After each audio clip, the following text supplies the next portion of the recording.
They took everything from him. His name, his future, his freedom, but they made one mistake. They didn't take Max, his fiercely loyal German shepherd, the only one who never stopped believing, the only one who never gave up. Now, with the world against him, he's not just fighting to clear his name, he's fighting to survive. And Max? Max would tear through fire, steel, and darkness itself to bring the truth to light. Because this isn't just a story about justice. It's not just survival. It's the bond between a man who lost everything and the dog who refused to let him stay lost. This isn't just a comeback. This is war. The dog didn't bark. He didn't cry. He just sat there, tied to a tree, watching the road like he was waiting for someone to come back. 4 months old, maybe 5. Skinny, soaked from the storm the night before. His ribs showed beneath his patchy fur. One ear flopped.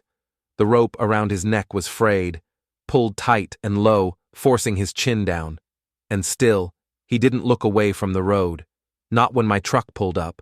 Not when I stepped out. Not even when I called to him. He just watched, like every pair of headlights might finally be them. I walked slow, hands out, voice soft. "Hey there, buddy. You alone?" No movement. Just those eyes, hollow, tired, searching. I'd seen that look before, in war zones, in shelters, in mirrors. I crouched down, mud soaking through my jeans. "It's okay. I'm not here to hurt you." Still nothing. But he didn't run, didn't growl. He just waited, like that was the only thing he knew how to do. I saw the empty metal bowl beside him, rusted, dry. A torn towel, frozen stiff in the dirt. Whoever left him here had made it look almost intentional, like someone might return. But they wouldn't. I knew that. And deep down, so did he. I reached for my pocket, pulled out a piece of jerky I kept for strays, tore it in half, and set it down between us. That's when he blinked. Just once, then again. A tremble ran through his legs, but he didn't move forward. I laid the other half next to his paw. "Take your time," I whispered. "I've got nowhere else to be." The wind picked up. Pine needles danced around us. His head dipped slightly, nose twitching. Then, slowly, cautiously, he licked the meat. And then he looked at me. That was the moment I saw it. Not fear, not anger. Hope. Faint, worn out, but still there. I took a breath and reached for the knot around his neck. "It's okay now," I said. "You don't have to wait anymore." And that's how I met Rusty, tied to a tree in the middle of nowhere, still believing someone might come back. But from that moment on, I would be the one who never left. He let me untie the rope, didn't flinch, didn't back away. Just stood there, silent and still, while my fingers worked through the frozen knots. The collar had rubbed raw spots into his neck. I winced when I saw it. He didn't react, like pain had become background noise. When I finally slipped the rope free, he didn't run. He just sat down right in the dirt and looked up at me. I swear it was like he didn't know what to do with freedom. I carried him to the truck. He was light, too light. Bones beneath fur. No struggle, no sound. He laid his head against my chest the whole way, breathing slow, shallow. I opened the passenger door, laid him on the old blanket I kept there, and turned the heat all the way up. He didn't move, didn't even lift his head. But when I shut the door and walked around to the driver's side, I caught something in the rearview mirror. His eyes, watching me. I pulled out onto the road, one hand on the wheel, the other gently resting on his back. "You're all right now," I said. "I got you." He blinked once, then closed his eyes, not out of trust, out of exhaustion. I drove straight to Dr. Mara's clinic. She met me at the door with gloves already on. "This him?" she asked, peeking into the cab. "Yeah. Found him tied out near Forest Hollow. No houses nearby. No tracks but mine." She reached in and gently touched his ear. "He's freezing. Dehydrated, too. I nodded. He's tough. Just empty. We brought him in, laid him on the table. Mara and her tech worked fast. Fluids, vitals, warm compresses. Rusty didn't resist any of it. Just let them do what they needed. He's not shut down, Mara said finally. He's just done. I stood at the edge of the table, watching him. Someone tied him there to be forgotten. Mara met my eyes. Not anymore. That night I sat in the clinic's recovery room, a thin mattress on the floor beside his crate. I didn't sleep. Just watched him. Every rise and fall of his chest felt like a promise he hadn't made yet. Around 3 a.m., he stirred, opened his eyes, looked right at me. Then, slowly, he reached his paw through the bars, touched my hand, and held it. The next morning, Mara brought in coffee and a quiet look that said everything. He made it through the night, she said softly, kneeling beside the crate. That's something. Rusty was awake, barely. He hadn't moved much, but his eyes followed us now. Not out of fear, out of observation. He was trying to read the room, trying to understand why no one had left him yet. Mara opened the crate slowly and held out a small bowl of chicken and rice. He didn't touch it at first, just looked at her hand, then at me, like he needed permission. Go on, buddy, I said. That's yours. He sniffed, then licked. Once, twice, and within minutes, he was eating, cautiously, like every bite might be taken away again. When he finished, Mara sat back and exhaled. He's got a good appetite. That's a win. I nodded, but my chest ached watching him. There was something about the way he moved. Careful, small, like he was still tied to that tree in his mind. He doesn't know he's free. Mara glanced at me. Give it time. Later that afternoon, I brought him home. He walked into my house like it was a trap, took 2 steps through the front door and froze, looked around, didn't wag, didn't sniff, just stood there like he was waiting for the leash to snap him back. I let him have space, didn't touch him unless he came close. Left the back door open so he could see the sky. I put a water bowl beside the couch and his blanket in the corner. He curled up on the floor, not the bed, not the blanket, just the floor, and stared at the door. Hours passed. Then, sometime after sunset, I sat cross-legged on the rug and said quietly, I know what it's like to wait for someone who's never coming back. He didn't move, but his ears twitched. And then he crawled inch by inch toward me, laid his head on my boot and exhaled. That was the first time I cried, not loud, not messy, just one silent tear down my cheek, because I realized he wasn't afraid of me. He was afraid of hope. For the next few days, Rusty didn't leave my side. He followed me from room to room, quietly, like a shadow. If I stopped too long, he'd sit down behind me, never making a sound, just waiting, watching, like he was always bracing for the moment I'd disappear. At night, he wouldn't sleep unless I was on the floor with him. I'd roll out a blanket next to his bed, and he'd inch closer until his head rested against my shoulder. The second I moved, he'd wake up, eyes wide, breathing shallow. It wasn't fear of the dark, it was fear of being left in it. On the 4th night, a storm rolled in, hard. Thunder cracked. Rain pounded the windows. Rusty bolted upright, tail tucked, panting. He darted behind the couch and wouldn't come out. I sat with him for an hour, gently stroking his back, whispering that he was safe. But he kept shaking. That's when I realized he'd heard storms before, but back then he was alone, tied up, waiting, and no one came. I pulled my blanket onto the floor, right there in the living room, and lay beside him until he finally drifted off again, breath pressed to my chest. The next morning, something changed. We went outside, just to the backyard. The grass was still wet. I expected him to freeze at the threshold like he had every other day, but this time he took a step, then another. Then he ran. Not fast, not far. Just a clumsy circle around the yard, tongue out, ears flopping like they didn't know what joy was supposed to look like. I laughed. Really laughed, for the first time in months. "You're getting it, Rusty," I said. "You're learning what life's supposed to feel like." Later, he came back inside and curled up on the couch. The couch, not the floor.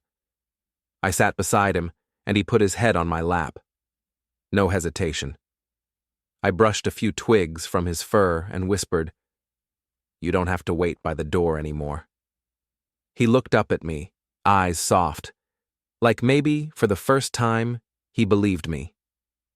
Rusty started to come alive after that, not all at once, more like pieces of him waking up, bit by bit. First, it was the way his ears perked up when I opened the fridge, then the slow tail wags when I came in from another room. He even barked once, just once, when a delivery guy knocked at the door. It startled us both. But he was learning that the world could be loud and not dangerous, that people could come and go without breaking promises, that a door opening didn't always mean someone was leaving for good.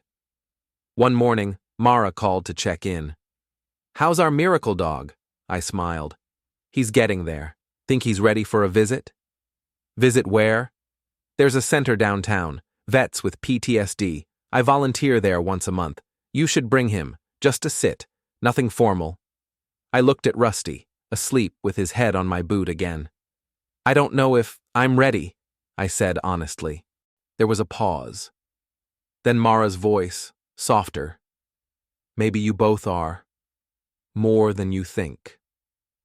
I thought about it all day, and that night I found myself talking to him. "I lost my partner in the field," I told him. 3 tours together, then gone.